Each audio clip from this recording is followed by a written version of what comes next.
Research aptitude करने पढ़ा था कि क्या क्या स्टेप्स होते हैं किसी भी सैम्पलिंग।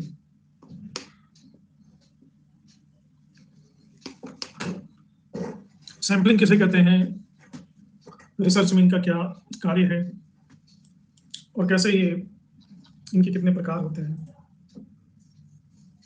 प्रकारों की अलग अलग विशेषताएं क्या हैं, कैसे निर्धारित करते हैं कि कौन सा सैंपल है। हेलो आरती, कोई भी शोध हम करेंगे, अच्छा सैम्पलिंग शुरू करने के पहले जब तक लोग ज्वाइन कर रहे हैं तब तक क्यों ना हम कुछ प्रश्नों को सोल्व करें।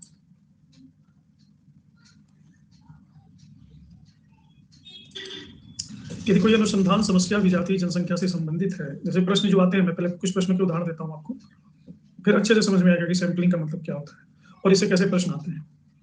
उसके लिए सबसे उपयुक्त विधि कौन सी है, क्लस्टर सैम्पलिंग, रैंडमाइजेशन सैम्पलिंग, सुविधाजनक आदर्श लॉटरी विधि। चलो दिव्या,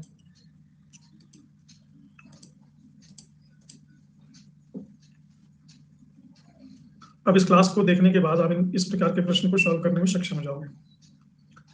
नोट्स कैसे बनाएं, दिव्या अभी 2-3 दिन पहले ही हमने एक स्पेशल क्लास ली है, अगर आप चाहिए तो मैं उसका लिंक आपको शेयर करता हूँ। उसमें बड़े विस्तार से मैंने बताया कि नोट्स कैसे बनाना चाहिए। आपका दूसरा पेपर कौन सा है?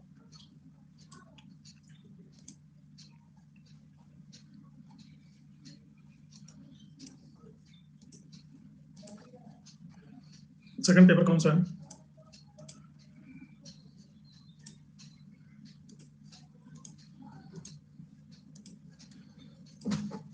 ये उसका लिंक है, इसमें आपको डिटेल में मिल जाएगा कि नोट्स कैसे बनाएं। कौन सी विधि में प्रतिनिधि सैंपलिंग अनिवार्य है, सर्वेक्षण, प्रयोगात्मक, व्यक्तिगत, नैदानिक।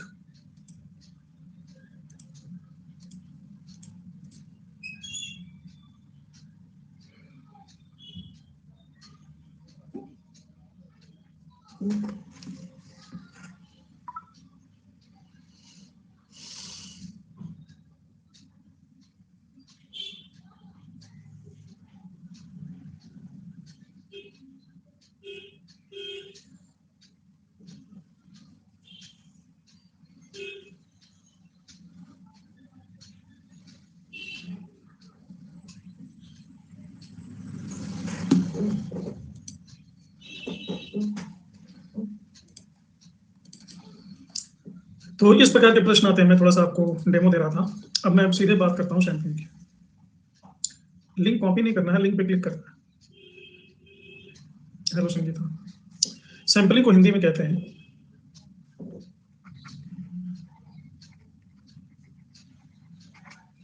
सैंपलिंग को हिंदी में कहते हैं नमूना लेना, नमूना। और ये कई प्रकार के होते हैं, रैंडमाइज सैंपलिंग,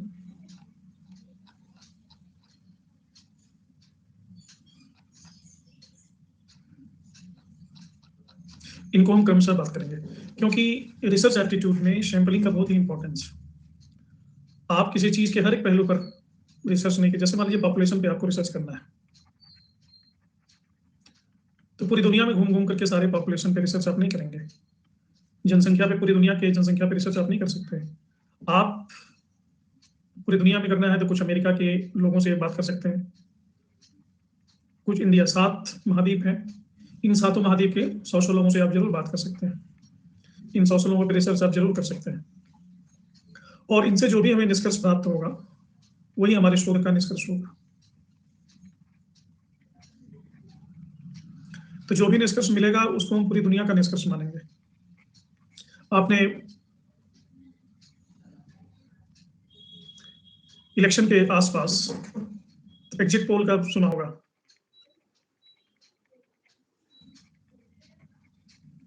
एग्जिट पोल कहते हैं कौन सी पार्टी जीतेगी, इसका अनुमान बताते हैं। एग्जिट पोल भी, कोई भी रिसर्च हमेशा सैंपलिंग से ही शुरू होता है, सैंपलिंग रिसर्च की आत्मा है। तो सैंपलिंग लेते कैसे हैं, सैंपल लेने की तकनीकी क्या है, सैंपल लेने की तकनीकी और उसके प्रकार,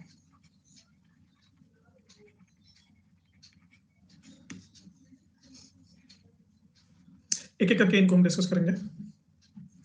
पहला जो प्रकार है इसको हम कहते हैं यादृच्छिक या संभावना।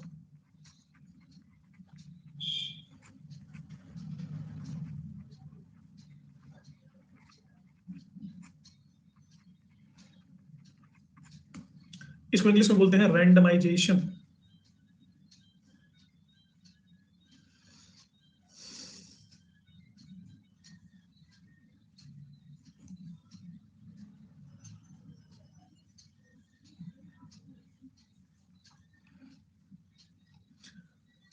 रैंडमाइजेशन सैंपलिंग क्या होता है?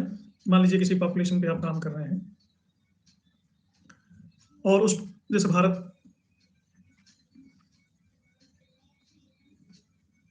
भारत में आप ये देख रहे हैं कि कितने लोग ऐसे हैं जो स्वतंत्र विचार रखते हैं, यानी प्रगतिशील विचार रखते हैं, रूढ़िवादी विचार नहीं रखते हैं, जो समय के साथ अग्रगामी विचार रखते हैं। ऐसे लोगों को आपको भारत में सेलेक्ट करना है कि ऐसे लोग कितने हैं। तो आपने योजना बनाई कि पूरे भारत में प्रत्येक व्यक्ति का इंटरव्यू तो आप ले नहीं सकते, कि ले सकते हो? जीवन 7-8 जन्म लगेंगे इसको करने में। तो आपने योजना बनाई कि हम भारत में मात्र कुछ ही स्थानों पे कुछ लोगों से मिलेंगे और इनका इंटरव्यू लेंगे। तो कश्मीर, दिल्ली, मध्य प्रदेश, आंध्र प्रदेश, तमिलनाडु, बंगाल, गुजरात, बस इन 7 स्थानों पे लोगों से इंटरव्यू लेकर, इन 7 स्थानों पे ज्यादा लोगों से इंटरव्यू नहीं लेंगे। प्रत्येक स्थान से मात्र 10 लोगों से इंटरव्यू लेंगे, अलग अलग जगहों से। प्रत्येक स्थान से 10 लोगों से इंटरव्यू लेंगे तो इन 7 स्थानों से कुल 70 लोगों से इंटरव्यू ले लिया। इन 70 लोगों में हमने देखा कि लगभग 25% लोग ऐसे हैं जो स्वतंत्र विचार रखते हैं, प्रगतिशील हैं।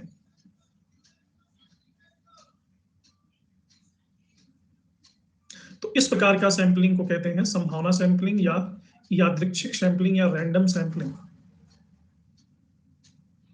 इसमें एक चीज बात ध्यान रखने की है कि अगर किसी भी जनसंख्या में 100 तत्व हैं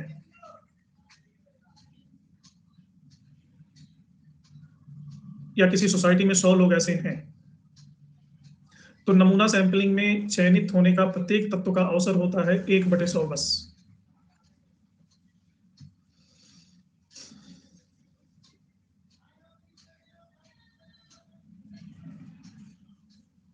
इस तरह से समान स्वतंत्रता है सबको चयनित होने की,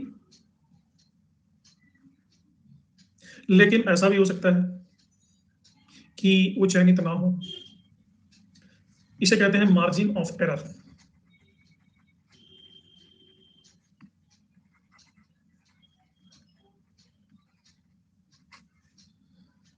इस मार्जिन ऑफ एरर से बचा नहीं जा सकता और इनकी गणना हमें स्टैटिस्टिक्स से करनी होती है।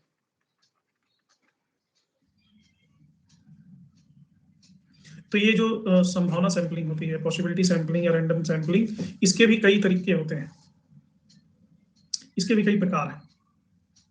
कौन कौन से प्रकार हैं? पहला है सिंपल।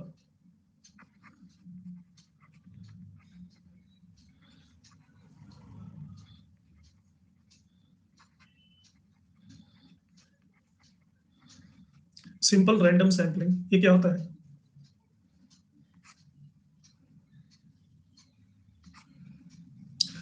पॉपुलेशन का ही उदाहरण लेंगे।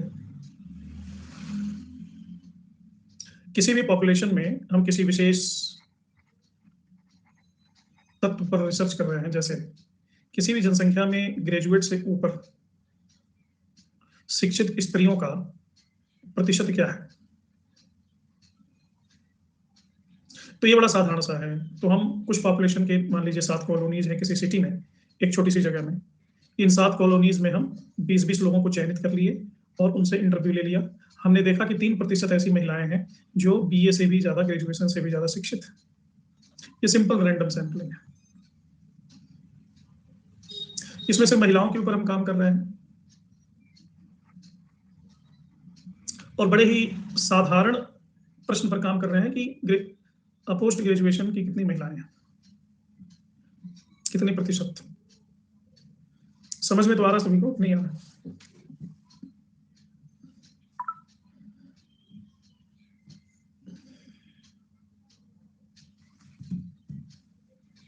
गुड। इसको सिंपल इसलिए कहा गया क्योंकि ये सिंपल होता ही है। सिर्फ एक ही तल पे हम रिसर्च कर रहे हैं, विभिन्न तलों पे रिसर्च नहीं कर रहे हैं, इसलिए सिंपल। दूसरी सैंपलिंग होती है स्तरीकृत यादृच्छिक नमूना। स्तरीकृत मतलब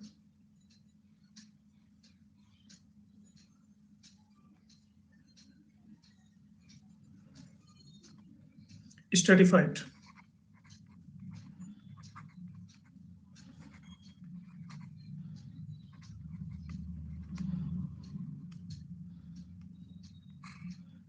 स्ट्रेटिफाइड रैंडम सैंपलिंग, ये क्या होता है? इसमें सिर्फ स्त्रियों के बारे में हमें रिसर्च करना था और ग्रेजुएट पोस्ट ग्रेजुएट कितनी है सिर्फ यही देखना था। लेकिन स्तरीकृत में कुछ ऐसे टॉपिक को लेते हैं जो कई स्तरों पे रिसर्च को ले जाता है।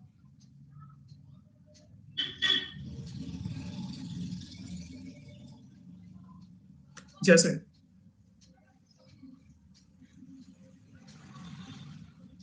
मान लीजिए कोई कॉलेज है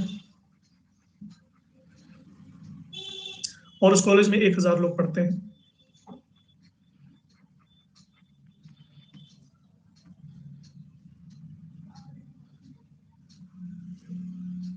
इन 1000 स्टूडेंट्स में से हमें ये देखना है कि कितने स्टूडेंट्स उस कॉलेज की स्टडी से सेटिस्फाइड हैं और किस क्षेत्र से सेटिस्फाइड हैं। अब इसमें मल्टीपल लेयर्स हैं। 100 स्टूडेंट्स हैं, 1000 स्टूडेंट्स हैं। अब बहुत सारे स्टूडेंट्स आर्ट्स के हैं, कुछ साइंस के हैं, कॉमर्स के हैं, कुछ वोकेशनल कोर्सेज के हैं, बीवोक। हो सकता है आर्ट्स में सबसे ज्यादा स्टूडेंट हो 70%, साइंस में थोड़े कम हो 12%, कॉमर्स में हो 3%, वोकेशनल कोर्सेज में हो 5%। सेटिस्फाइड एक बड़ी वेग सी चीज है, बड़ी गहन चीज है। सेटिस्फाइड का मतलब क्या होता है? सबका सेटिस्फेक्शन का मापदंड भी अलग अलग है। कुछ लोग सेटिस्फेक्शन को लेते हैं कि उन्हें जॉब मिल गई, कुछ लोग सेटिस्फेक्शन को लेते हैं कि उन्हें सिर्फ जॉब नहीं मिली, हाईएस्ट पेड जॉब मिली। कुछ लोगों के लिए सेटिस्फेक्शन का मतलब है सरकारी नौकरी, कुछ लोगों के लिए सेटिस्फेक्शन का मतलब है कम फीस, कम खर्च में अच्छी शिक्षा उनको मिल रही है। कुछ लोग ऐसे भी हैं जो जो रणछोड़ दास चांचड़ जैसे लोग हैं, उनके लिए शिक्षा है मजा आएगा, उनको मजा चाहिए, सीखेंगे तो मजा आएगा। अब इसमें देखिए सबका अलग अलग लेवल है। अब रिसर्च करोगे तो इनको अलग अलग कैटेगरीज बनानी पड़ेंगी, अलग अलग स्तर बनाना पड़ेगा और सब कैटेगरीज भी बनानी पड़ेंगी। आर्ट्स में कितने लोग हैं जो जॉब सेटिस्फेक्शन, कितने लोग मजा वाला सेटिस्फेक्शन, कितने लोग सरकारी नौकरी। इसी तरह से साइंस, इसी तरह से कॉमर्स, इसी तरह से वोकेशनल कोर्सेज। तो इसकी सैम्पलिंग डिफरेंट तरीके से होगी। इसे कहते हैं स्ट्रेटिफाइड रैंडम सैम्पलिंग। समझ में आ गया? सिंपल रैंडम सैम्पलिंग और स्ट्रेटिफाइड रैंडम सैम्पलिंग में ये डिफरेंस है।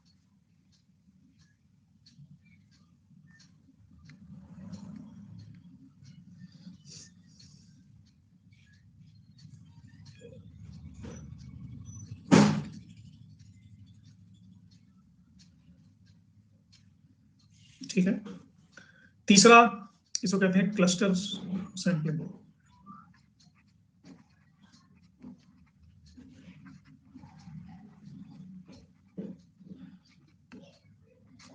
ये क्या होता है?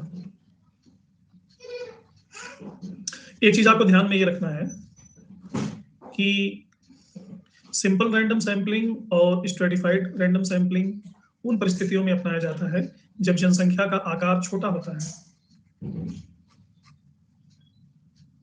और इसमें हम किस पर काम कर रहे हैं उस इकाइयों को पहचाना जा सकता है, वो इकाइयां पहचान योग्य होती हैं।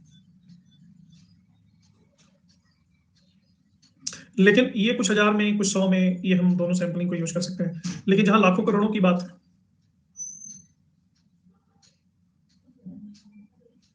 उनमें हम पूरी जनसंख्या पर रिसर्च नहीं कर पाते। मान लीजिए हमें इंटरव्यू लेना है भारत में ऐसे लोगों का। इंडिया टुडे हर साल ऐसा इंडिया टुडे एक मैगजीन आती है, हर साल इस प्रकार के इंटरव्यू कंडक्ट कराता है कि कितने प्रतिशत भारतीय अपने जीवन में खुश, कितने प्रतिशत भारतीय ये मानते हैं कि आने वाला भविष्य सकारात्मक है, कितने प्रतिशत भारतीय वर्तमान सरकार के कामकाज और परफॉर्मेंस से संतुष्ट। इंडिया टुडे कुछ लोग अगर पढ़ते होंगे तो उसमें ये प्रॉपर हर साल इनका एक टाइम होता है, उसमें आता ही आता है। अब भारतीय है 135 करोड़,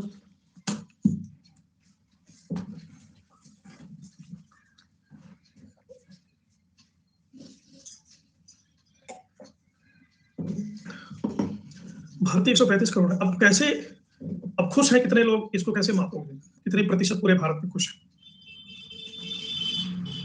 क्योंकि भारतीय का मतलब क्या होता है? भारतीय में शिक्षित करोड़ों, अशिक्षित करोड़ों, अमीर करोड़ों, मध्यम वर्ग करोड़ों, गरीब अरबों, स्वस्थ अस्वस्थ। अब खुशी एक ऐसी चीज है जो जीवन के तमाम परिस्थितियों का वो एक समुच्चय है, जोड़ है, सेट।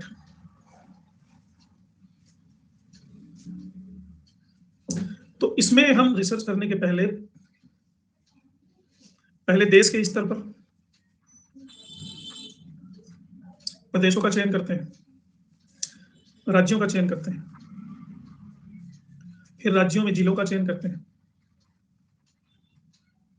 फिर प्रत्येक जिले में ब्लॉक का चयन किया जाता है, प्रत्येक ब्लॉक में गांव का चयन किया जाता है।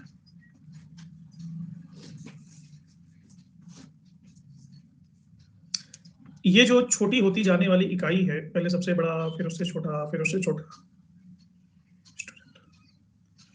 इसी को कहते हैं क्लस्टर। और तमाम स्टेज को कहते हैं मल्टी स्टेज क्लस्टर सेल।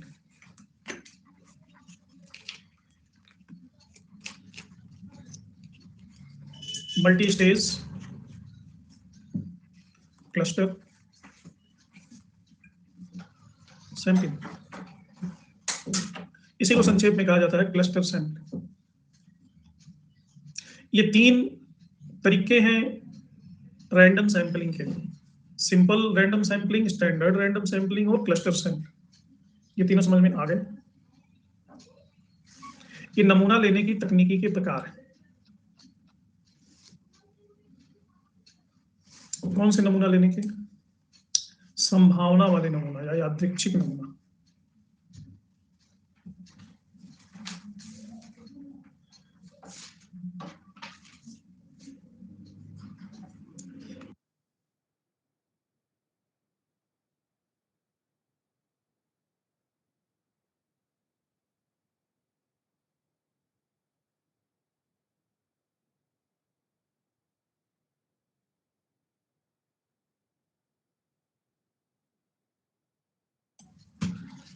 ये मेरी बेटी है और इन्होंने मुझे ये बना के दिखाया है।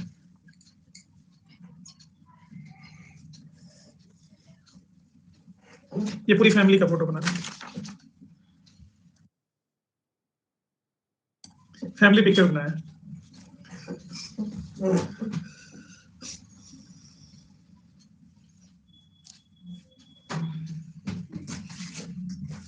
तो इसको हिंदी में कहते हैं संभाव्यता नमूना। एक और नमूना होता है जिसको हम कहते हैं गैर संभाव्यता नमूना।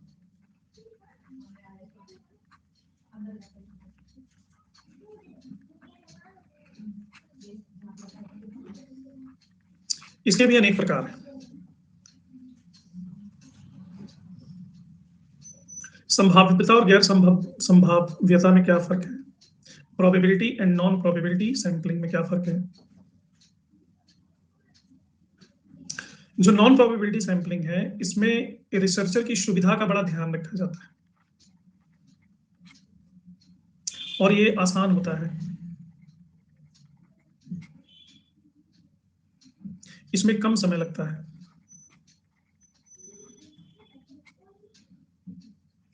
क्योंकि जैसे मुझसे कहा जाए कि आप पता करिए कि आप जिस शहर में रहते हैं XYZ, इस शहर में कितने लोग हैं जो गवर्नमेंट जॉब में हैं। तो आइडियल कंडीशन ये है कि मान लो मैं इस शहर में रहता हूँ, ये मेरा शहर है, तो बराबर बराबर हर एक कॉलोनी में जाऊं और लोगों से सैंपल इकट्ठे करूं और तब मैं कंक्लूजन निकालूं। ये जो बराबर बराबर कलेक्शन का जो सुयोग बैठता है वो प्रोबेबिलिटी सैंपलिंग का है। नॉन प्रोबेबिलिटी, मान लो मैं शहर के किस हिस्से में रहता हूँ, तो मैंने सैंपल कहाँ से ले लिया, अपने ही सुविधा के अनुसार। यहाँ मेरा घर है, यहाँ से ले लिया, कुछ सैंपल उठा लिया, और यहाँ मेरा ऑफिस, ऑफिस के आसपास से कुछ सैंपल उठा लिया और कंक्लूजन ड्रॉ कर दिया। इसे कहते हैं गैर संभाव्यता नमूना, इसीलिए आसान है। अब इसमें खतरे क्या है? सबसे बड़ा खतरा है कि ये एक तरफा निष्कर्ष दे देगा, इसमें पक्षपात होगा, इसमें गलती ज्यादा होगी। होगी कि नहीं होगी?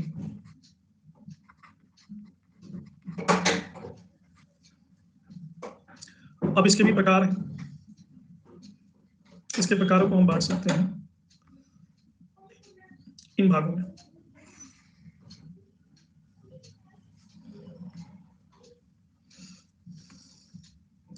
सुविधा नमूनाकरण,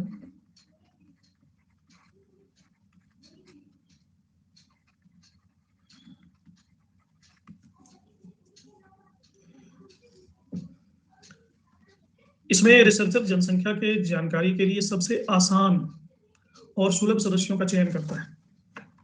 अब मुझसे कहा गया कि आप पता कीजिए कितने लोग गवर्नमेंट जॉब करते हैं, तो मैंने क्या पता किया, अपने घर के बगल में 4 घरों की जानकारी ले ली। मैं जहाँ मॉर्निंग वॉक करने जाता हूँ पार्क में, उस पार्क में जितने लोग आते हैं उनमें 3-4 लोगों को पूछ लिया। फिर मैं ऑफिस में जाता हूँ, ऑफिस में पूछ लिया। ये सुविधा से। अगला है उद्देश्य नमूनाकरण या निर्णय सैंपलिंग।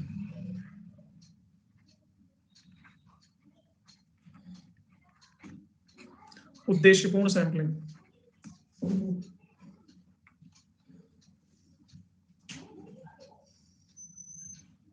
इसमें रिसर्चर जनसंख्या के सदस्यों का सिलेक्शन करने के लिए अपने डिसीजन का उपयोग करता है। जो उसको इंपॉर्टेंट लगता है कि वहां से हमको ज्यादा सटीक जानकारी मिलेगी, अपने डिसीजन से वो चुन लेता है। तो ये जो उद्देश्यपूर्ण सैंपलिंग होता है, इसका बहुत ज्यादा महत्व है इतिहास में, क्योंकि इतिहास जब अतीत में घटित हुआ था तो एक घटना के रूप में था, लेकिन इतिहास को जब हम वर्तमान में पढ़ेंगे तो वो विचार के रूप में है। और इतिहास कहीं न कहीं पूरी तरह से इतिहासकार के विचारों पर निर्भर है कि नहीं? इस बार प्रश्न भी आया था कि किसने कहा है कि इतिहास विचारों का इतिहास है। तो इतिहास, ऐतिहासिक अनुसंधान के लिए जो सैंपलिंग किया जाता है वो है ये उद्देश्यपूर्ण सैंपलिंग। किसने कहा विचारों का इतिहास है?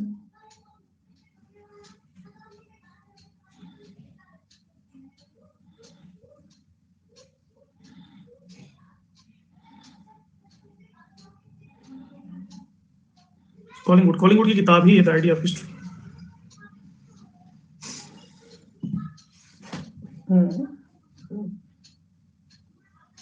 तो ये नॉन प्रोबेबिलिटी सैंपलिंग के अंतर्गत सारे आते हैं।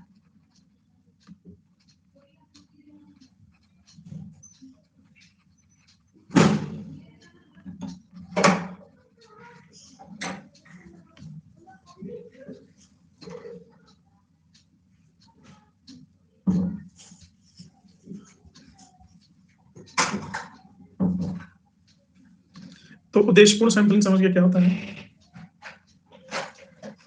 मैं बहुत स्लो तो नहीं चल रहा हूँ?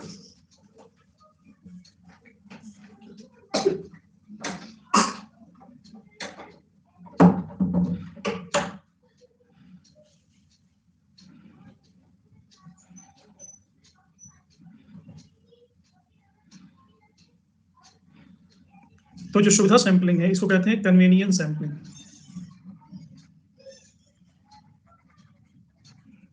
Convenience sampling. और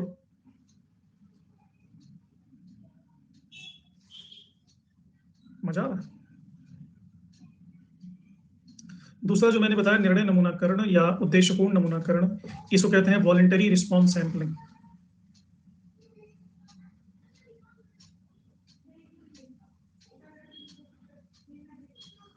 एक हफ्ते में आ जाएगी रियाज।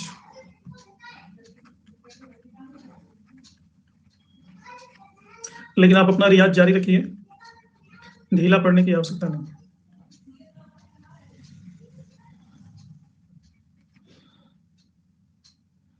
हाँ, यूजीसी जो आंसर की देगा वो सही है, उसमें क्या दुविधा है।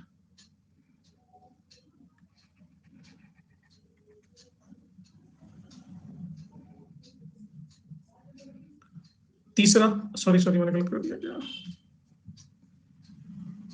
नहीं, ये जो उद्देश्यपूर्ण होता है इसको कहते हैं पर्पसिव सैंपलिंग।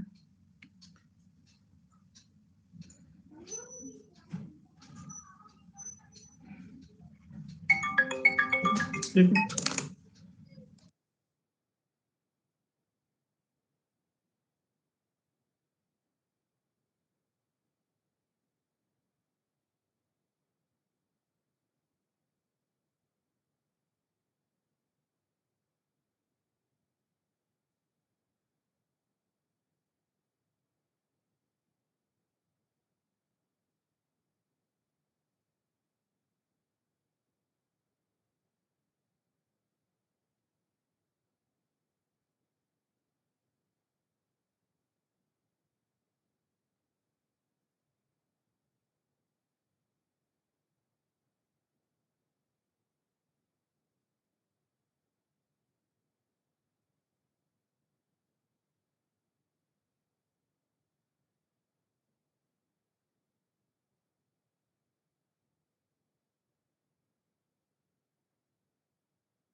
Purposive sampling. इसके बाद आता है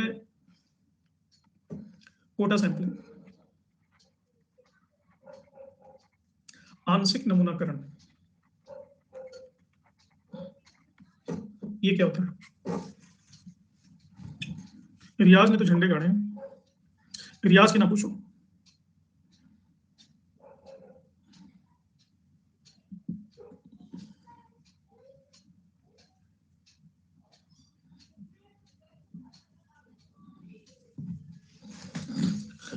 कोटा सैंपलिंग क्या होता है? आंशिक नमूनाकरण।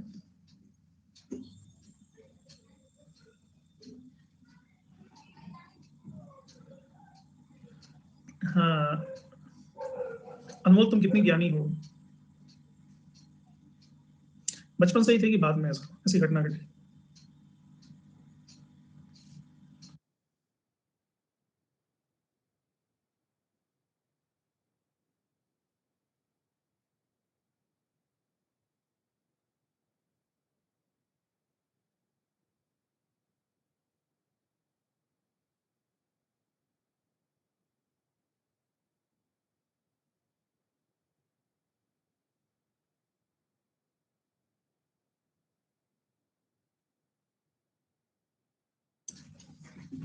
रिसर्चर को कोटा सैंपलिंग ये होता है कि रिसर्चर को कई स्टेजेस पर लोग शामिल हैं उनसे इंटरव्यू लेना है।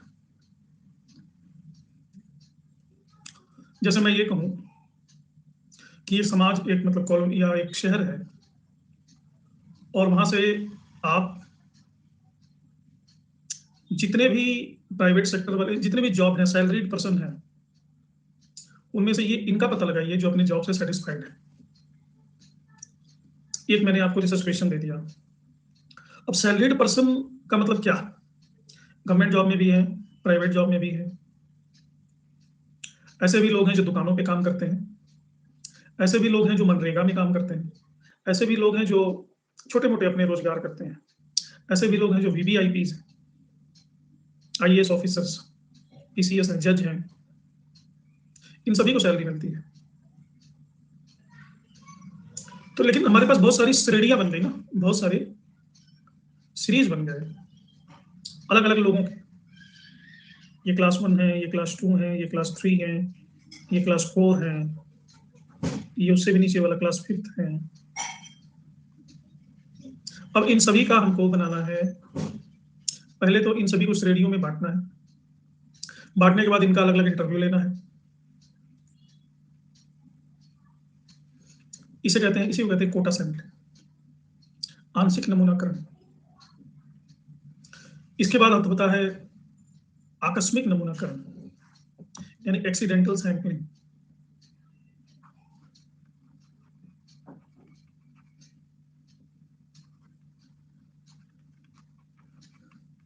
ये क्या होता है? ये भी कोटा सैंपलिंग के जैसा ही है, लेकिन एक्सीडेंटल सैंपलिंग का उपयोग किया जाता है मार्केट रिसर्च में।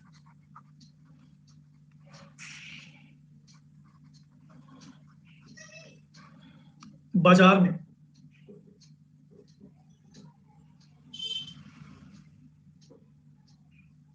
बाजार का मतलब जहां कोई भी रिसर्चर किसी भी व्यक्ति के पास आ जा सकता है, और ऐसा हो सकता है कि जहां हम रिसर्च कर रहे हैं या जिसके ऊपर हम रिसर्च कर रहे हैं उसके बारे में ना हमको पता हो, ना हमारे बारे में उनको पता हो।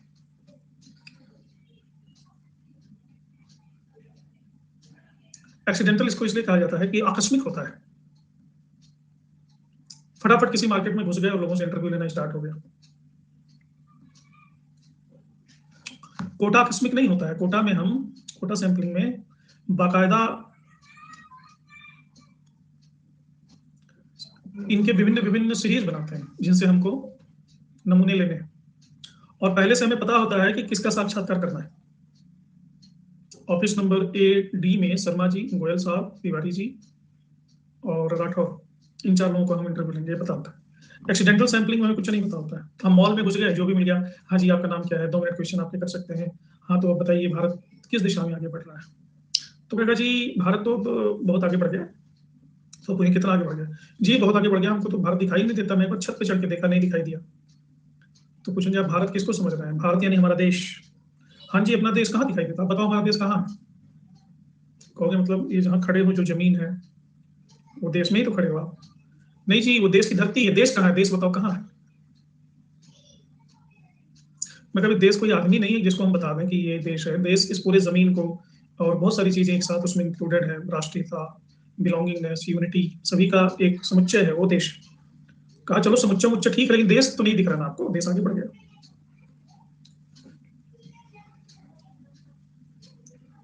हाँ कोटा सैंपलिंग में हमें कंडीशन कंडीशन तो इसमें भी पता होता है कि रिसर्च किस पे करना है, लेकिन कोटा सैंपलिंग में रिसर्च किससे करना है, किससे सैंपलिंग लेना है ये पता होता है। एक्सीडेंटल सैंपलिंग में ये नहीं पता होता कि हमें डेटा किससे कलेक्ट करना है।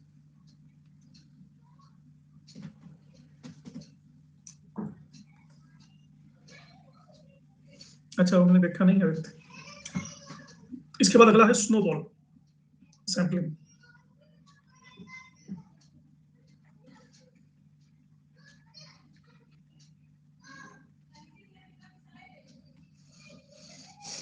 ये भी नॉन प्रोबेबिलिटी सैंपलिंग का एक तकनीक ही है।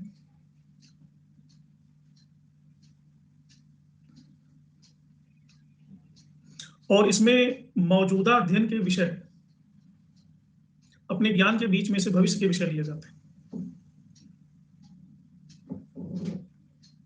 अगर हम जनसंख्या की बात करें,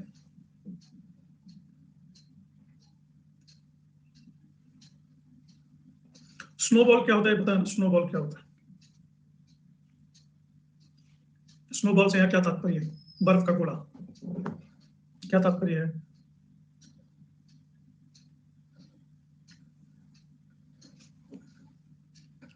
उदाहरण से समझो, जैसे मान लो अपने शहर में आप ये रिसर्च करिए कि आपके शहर में कितने लोग ऐसे हैं जिनके पास अपना घर नहीं है, बेघर लोग कितने हैं, और उनका अनुभव क्या है, उनके अनुभव के बारे में आप रिसर्च कर रहे हैं। तो स्थिति ये होती है किसी भी म्यूनिसिपल कमीशन में, म्यूनिसिपैलिटी में उन्हीं लोग का रिकॉर्ड होता है जिनके पास घर है, उन्हीं को नंबर अलॉट होता है, फैमिली मेंबर्स अलॉट होता है। जिनके पास घर ही नहीं है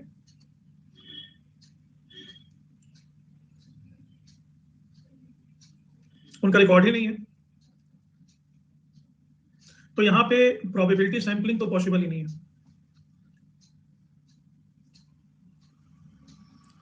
तो आप ऐसे ही सड़क पे घूम रहे हैं, कोई भिखारी मिल गया, बेगर मिल गया, हाँ स्लम के लोग, स्लम के पास भी तो घर है, उनसे आप पूछने लगे कि भाई तुम्हारे पास घर है? तो कहेगा हाँ नहीं घर तो नहीं मेरे पास। तो पूछोगे कि भाई हम रिसर्च कर रहे हैं और प्लीज ऐसे लोगों से मिलवा दो जिनके पास घर नहीं है। तो ऐसे लोगों से जो जो कॉन्टैक्ट है उनके पास वो आपको मिलवाते हैं, क्योंकि उनको उस एरिया का पता होता है, सड़कों पे सोते हैं। तो इस तरह से अनऑर्गेनाइज्ड वे में आप सैंपलिंग करते हो, इसे कहते हैं स्नोबॉल सैंपलिंग। हिमकंदुक न्यायादर्श,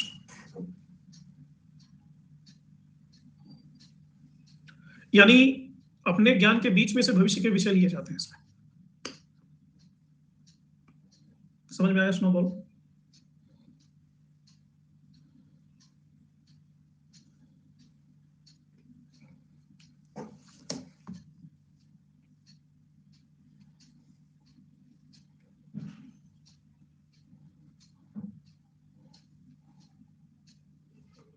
पूरी तरह से नहीं आया होगा।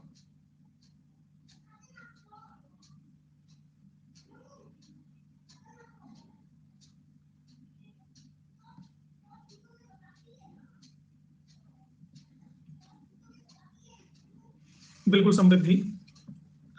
स्नोबॉल इसको इसलिए बोलते हैं क्योंकि बर्फ का गोला आपने देखा होगा, बर्फ के कभी गए शिमला, मनाली, कुल्लू? कौन कौन गया है हिल स्टेशन पे सर्दियों में? हाँ, तो बर्फ के गोले की एक खूबसूरती होती है कि उसको लुढ़काओ एक ढलान पर, तो वो लुढ़कते लुढ़कते बड़ा होता जाता है। जब लुढ़कना शुरू करेगा तो छोटा रहेगा, लेकिन जब डेस्टिनेशन पे पहुंचेगा तो बहुत बड़ा हो गया। बड़ा क्यों हो जाता है? क्योंकि लुढ़कने की प्रक्रिया में वो आसपास के बर्फ को, स्नो को अपने में चिपका लेता है। मेरी बात समझे? Likewise, snowball sampling is where research participants recruit other participants for study. It is used where potential participants are hard to find. जिनके ऊपर रिसर्च करना है वो मिलते ही नहीं। जैसे भिखारी वाला उदाहरण दिया, जो होमलेस थे उनका उदाहरण दिया, किसी एक को आप आ गए, उनके माध्यम से दूसरे के बारे में पूछ लिया, तो स्नोबॉल की तरह वो ग्रुप बड़ा होता चला गया, उनका क्लस्टर बड़ा होता चला गया।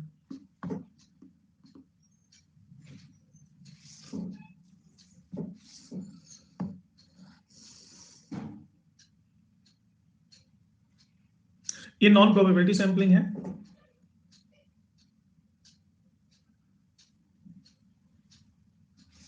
और इसमें दो चरण शामिल होते हैं, दो स्टेप शामिल होते हैं। पहला, identifying potential subjects in the population.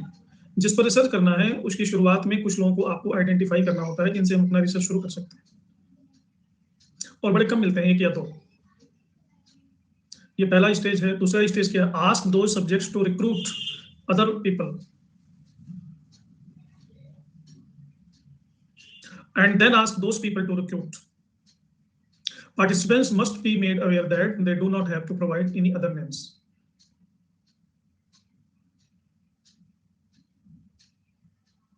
कि भाई मुझे छोड़ दो, इसको पकड़ लो, ऐसा नहीं करना है। और ये प्रक्रिया तब तक चलती रहेगी, बर्फ का गोला तब तक बड़ा होता रहेगा जब तक आपको अपने सैंपल का सेटिस्फैक्टरी साइज ना मिल जाए।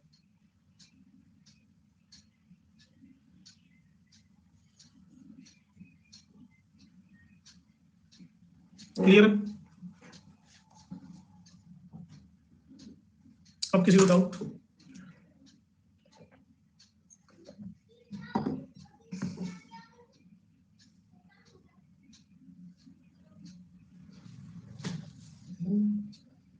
स्नोबॉल सैंपलिंग की जरूरत क्या है, क्यों है?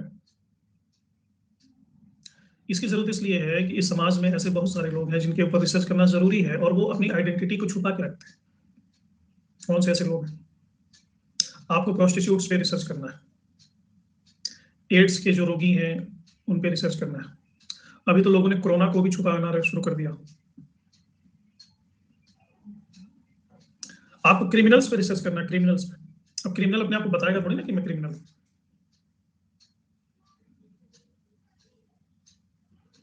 एग्जाम में नकलची कितने भरे पड़े हुए हैं, चीटर। कैसे करेंगे? किसी एक को पकड़ोगे, उसको कन्विंस करोगे, देखिए हम आपके भले के लिए कर रहे हैं, देखिए इससे आपकी सोसाइटी का कल्याण होगा। वो दूसरे क्रिमिनल को बताएगा कि देखो मुझसे बड़ा वाला तो दाऊद इब्राहिम तो उधर बैठा है। फिर वो अपनी पूरी कम्युनिटी को बता देगा। जो नशे के शिकार हैं, ड्रग यूज करते हैं, उन पे रिसर्च करना। Any unacceptable social behaviour is eligible for snowball sampling.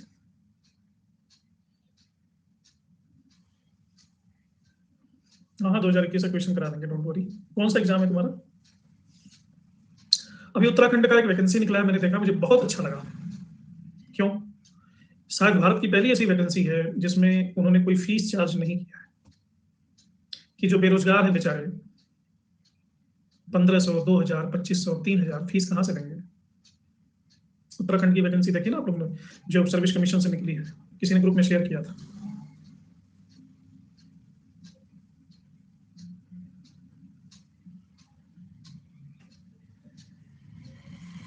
नहीं, धनौरी वाला नहीं है, हायर एजुकेशन पूरे आयोग का निकला है।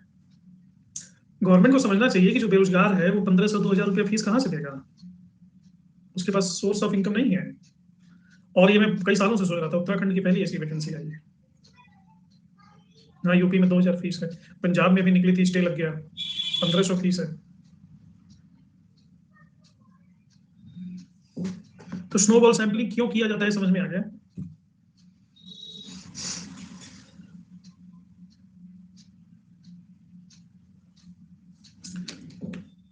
अब इस सैंपलिंग के कुछ एडवांटेज हैं, कुछ डिसएडवांटेज हैं।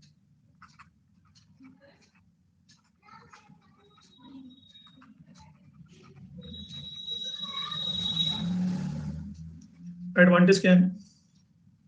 ये परित्यक्त एबंडेंट रिसर्च को सपोर्ट करता है, जिस पर कोई रिसर्च नहीं करना चाहता, कोई डाटा नहीं अवेलेबल है। फीस होनी ही नहीं चाहिए according to me. Snowball sampling से हमें सोसाइटी के बहुत सारे हिडन एस्पेक्ट्स पता चलते हैं, जिसके बारे में आप पहले अवेयर नहीं थे। जैसे साइबर क्रिमिनल कितने हैं, कैजुअल इलीगल डाउनलोडर कितने हैं, प्रॉफिट डाउनलोडर कितने हैं, कितने हैकर हैं। लेकिन इसके डिसएडवांटेजेस भी हैं। क्या है? चूंकि ये गोपनीय सैंपलिंग है, इसलिए इसमें एरर्स का पता ही नहीं चलता। हमको हमको उन्हीं पे निर्भर करना पड़ता है जो उन्होंने बता दिया।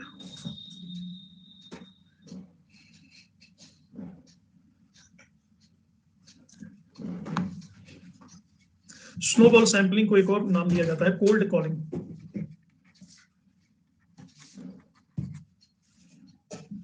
या चेन सैंपलिंग,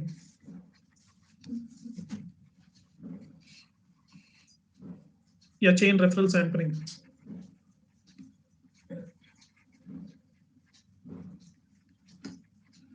या रेफरल सैंपलिंग।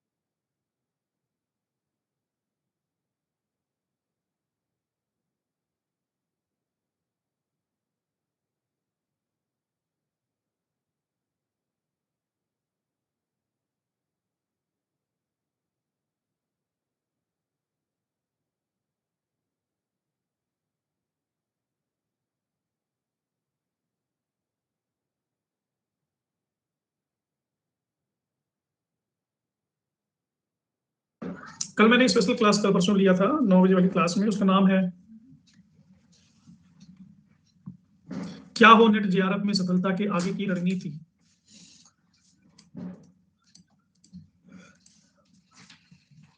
ये इसका नाम है, किसी को सर्च कर लो।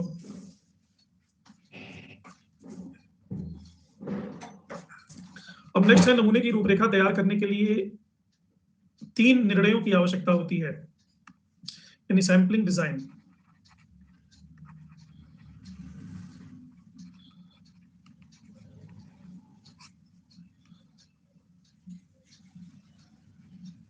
ये पेपर 1।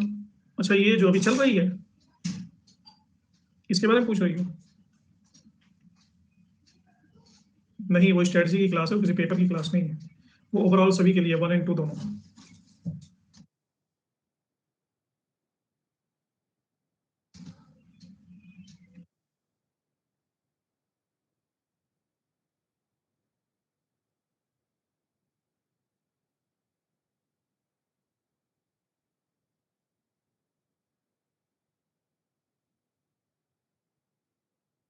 वो सभी के लिए बेनिफिशियल है। तुम्हारा कौन सा है पेपर 2?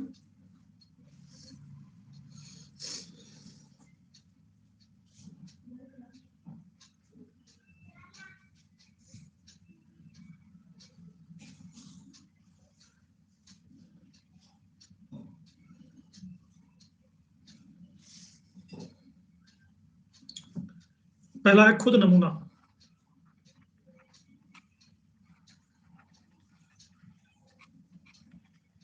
किसका सैंपल लेना है, किसको रिसर्च करना है,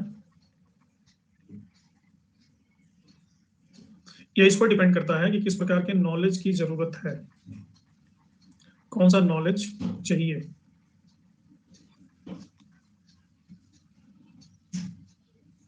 दूसरा, नमूना आकार।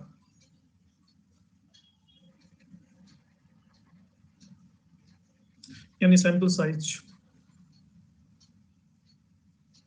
कितने लोग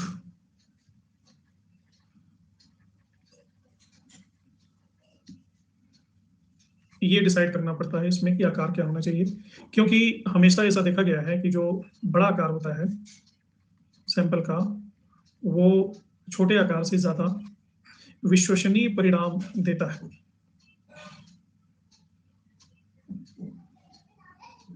लेकिन जो बड़ा आकार है विश्वसनीय परिणाम तो देता है, लेकिन इसकी लागत भी बहुत ज्यादा है।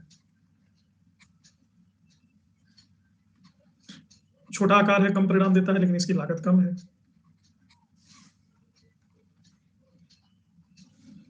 तीसरा है नमूनाकरण।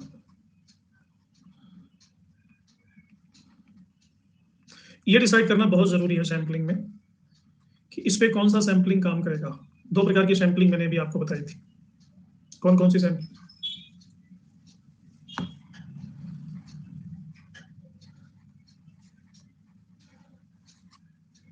Probability and non probability. अब नमूनाकरण का एक फॉर्मूला है 4P।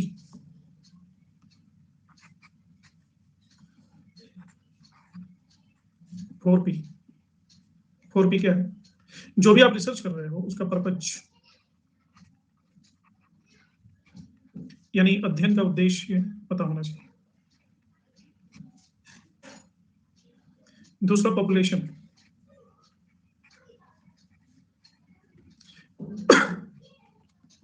जनसंख्या का आकार और जनसंख्या की प्रकृति।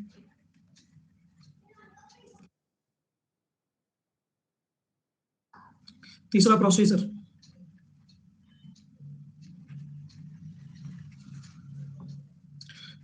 क्या टाइम, बजट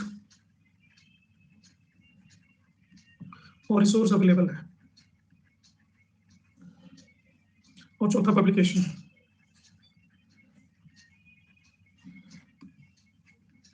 यानी इसको मैनिफेस्ट कैसे करना है, जितना इंपॉर्टेंस, इसका इंपॉर्टेंस क्या है। ये है किसी भी अनुसंधान अध्ययन के लिए नमूना का आकार इन 4P पर निर्भर करता है। अल्टरनेट नहीं नारायणी, आज अब तो रेगुलर कल से चल रहा है। It is not alternate now, it was alternate before the paper.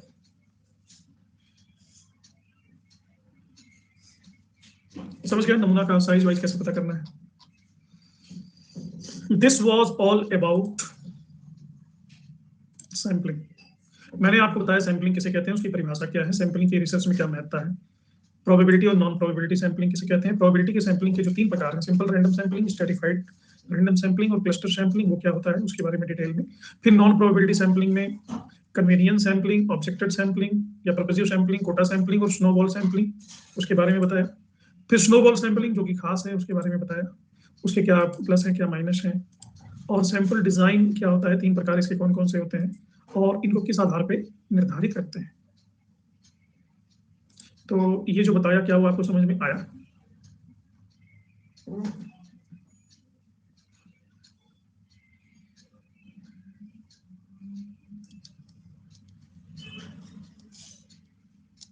ये सब पीडीएफ में है। अब इसके कुछ प्रश्न आपसे पूछता हूँ, इसमें कुछ कुछ टिपिकल हिंदी वर्ड है, उसको इंग्लिश में मैं लिख दूंगा। जब सांख्यिकी माप यानी स्टैटिस्टिक्स संपूर्ण जनसंख्या पर आधारित होता है तो उसे प्राचल कहा जाता है। प्राचल का मतलब क्या होता है?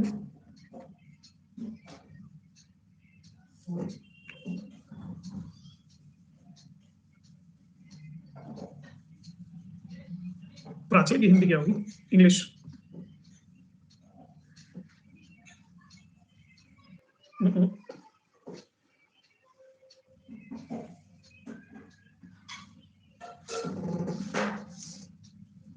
प्राचल का मतलब होता है parameter.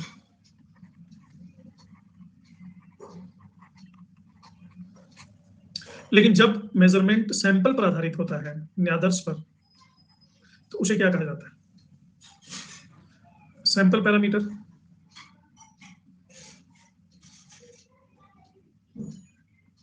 Conclusion, data and none of the above.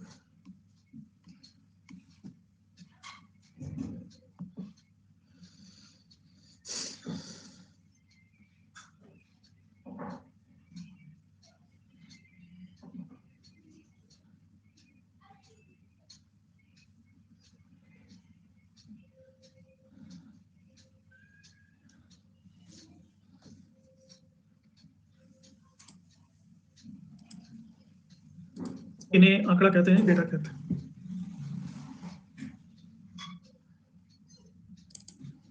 एक रिसर्चर स्कूल के स्टूडेंट्स को जेंडर के आधार पर बांटता है, उसके बाद उसे रैंडम डिजिट टेबल का उपयोग करके हर ग्रुप से वो सैंपल लेता है। ये कौन सा सैंपलिंग है? Stratified sampling, stratified random sampling,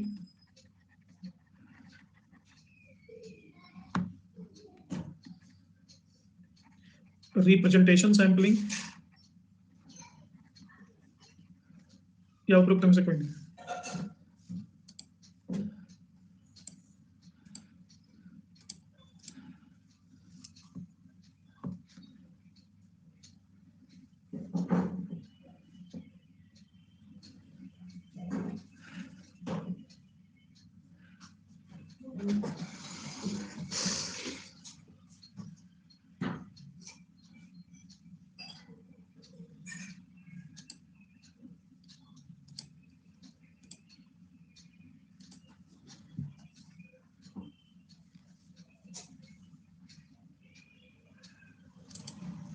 किसी रिसर्च की सटीकता को सुनिश्चित करने के लिए, सटीकता यानी एक्यूरेसी, न्यादर्श यानी सैंपल कैसा होना चाहिए? वह यादृच्छिक रूप से लिया जाना चाहिए। यादृच्छिक मतलब होता है रैंडम। वह कोटा द्वारा तय किया, यानी कोटा सैंपलिंग।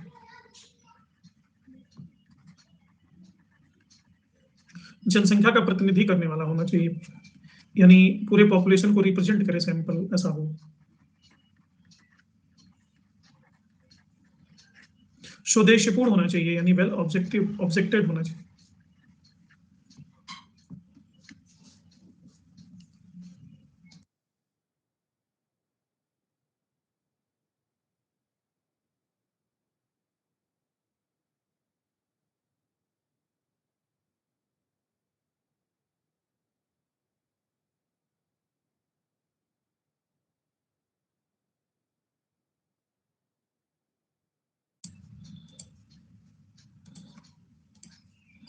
ऑब्वियसली पूरे पॉपुलेशन को रिप्रेजेंट करने वाला सैंपल होना चाहिए, इसमें क्या डाउट है?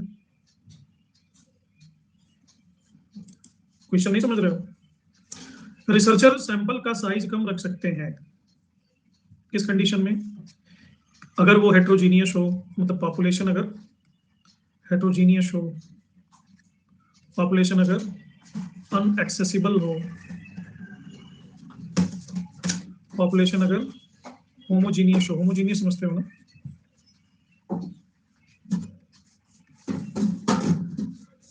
तो सैंपल का साइज हम कम रख सकते हैं। किस स्थिति में कम रख सकते हैं?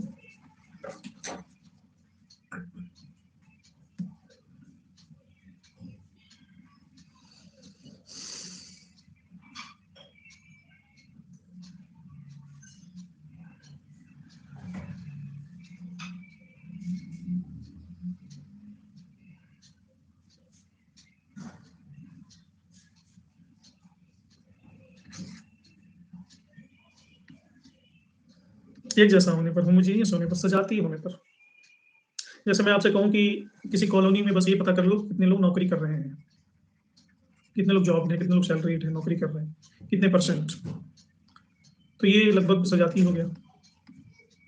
यदि जनसंख्या सीमित है तो निम्नलिखित में से कौन सी तकनीकी का उपयोग किया जा सकता है?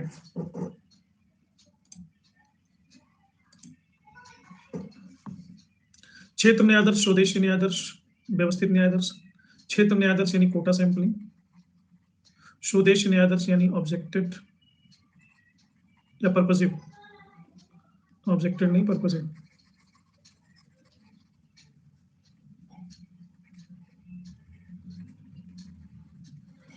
व्यवस्थित यानी सिस्टमैटिक सैंपलिंग। कौन सा यूज किया जाएगा?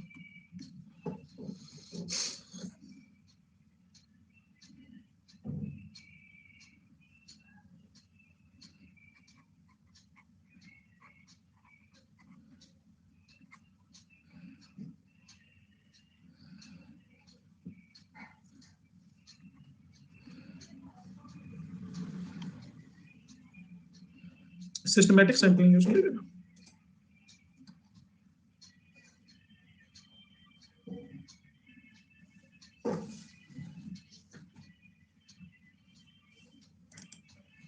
क्लस्टर सैंपलिंग का उपयोग तब किया जाता है जब जनसंख्या स्कैटर्ड हो और सैंपल का आकार बड़ा हो,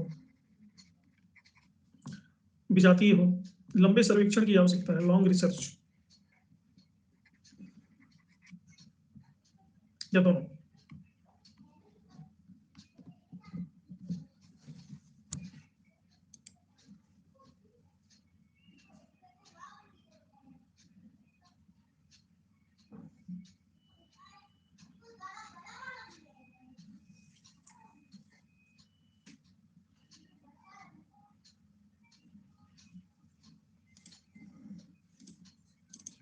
एक रिसर्चर अपनी पॉपुलेशन को कुछ ग्रुप्स में बांट देता है और हर ग्रुप से सैंपल ले लेता है और उसको उसकी संख्या निश्चित कर देता है कितना लेना है। इस प्रकार के सैंपल को क्या कहते हैं? स्ट्रेटिफाइड, कोटा, क्लस्टर, सभी।